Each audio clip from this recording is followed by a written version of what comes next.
You see the mouthpiece of this infernal government.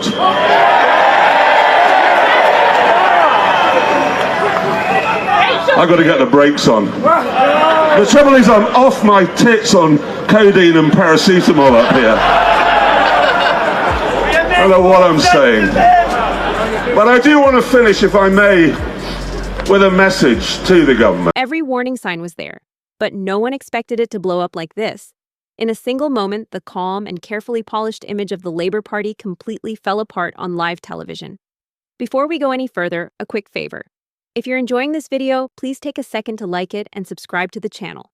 You might be surprised to hear that over 98% of people who watch these videos aren't subscribed. It's totally free, and it really helps us keep bringing you the content you want to see.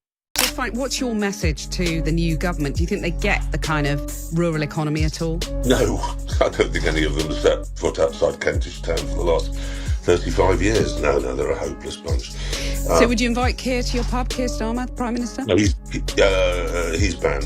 He's the first person to be banned. He's actually on a board in the hall. He's banned. Why? What have you got against him? Hello? I thought you were running in. Something is changing in British politics, and people can feel it. There's a growing sense that the center of power is starting to wobble, that the promises being made no longer match the reality of everyday life. And right now, that frustration is beginning to boil over. For months, people across the country have felt like they're being talked at, not spoken to. They watch the speeches, the interviews, the carefully staged moments, yet somehow walk away with fewer answers than they had before. Political language has become a fog, and behind that fog sits a government struggling to explain itself. At the heart of this tension is Starmer, once seen as calm, steady, and predictable. But now those same traits are starting to feel like weaknesses. The criticism isn't coming from one side, it's coming from everywhere. Supporters say his words lack energy. Critics say his ideas lack clarity. And many ordinary voters simply admit they no longer know what he actually stands for. They describe his speeches as long, flat monologues, heavy on technical detail, but short on vision. This isn't anger people are feeling, it's disappointment. And disappointment cuts deeper than anger ever could. If you want this shortened, made more dramatic, or adapted for a UK broadcast tone, I can adjust it instantly. As Britain, in the past few years, has, in his opinion, fallen off a cliff. And he said that now we have hit rock bottom. He basically says nothing works. Potholes in our roads, terrible services, the NHS, complete mess. Nothing works well in this country. And we've fallen off a cliff. We've hit rock bottom. Who does, Mr. Clarkson? But if Starmer is the public face of the party, then Rachel Reeves is the engine room. She is the figure tasked with shaping the economy, managing expectations, and selling a vision of a future Britain people can believe in. In theory, this is where reassurance should come from. In practice, for millions of people today, it isn't reassurance they feel.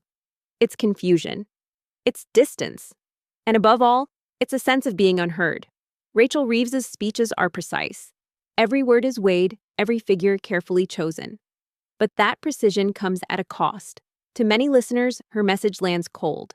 Technically competent, yes, but emotionally disconnected.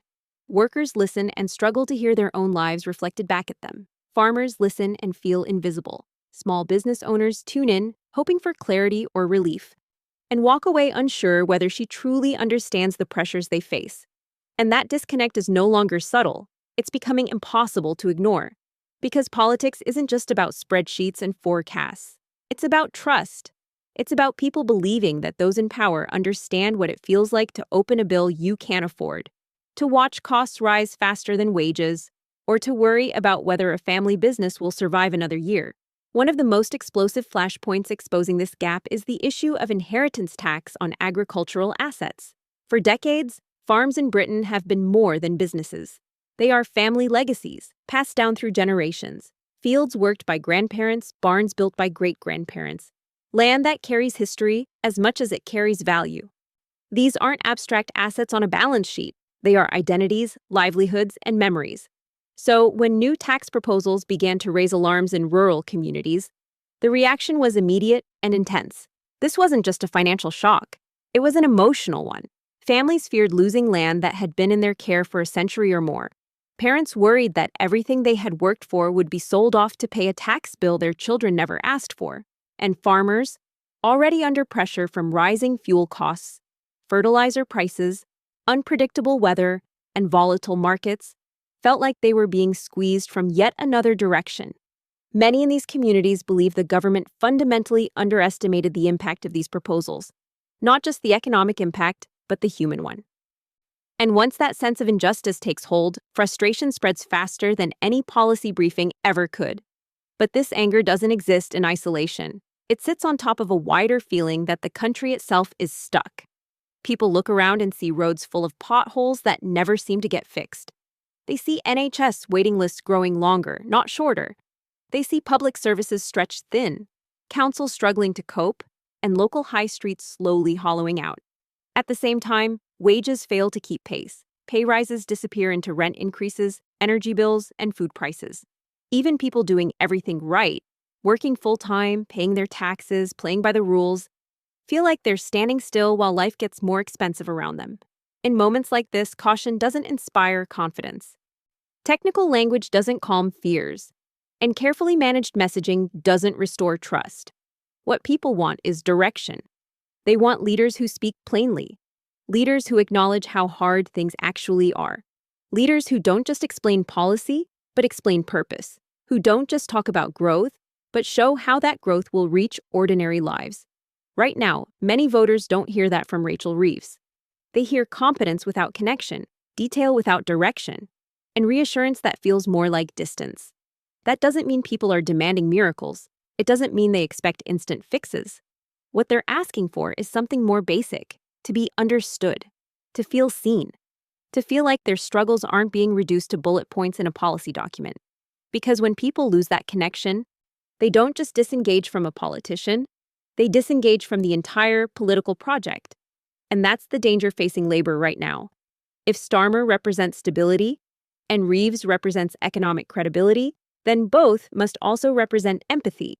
Without it, even the most carefully constructed plans will struggle to survive contact with real life. Politics, at its core, is not only about what you promise. It's about whether people believe you understand what those promises mean for them. And until that gap is closed, the frustration felt across the country won't fade. It will continue to simmer, quietly at first, then louder, then eventually at the ballot box.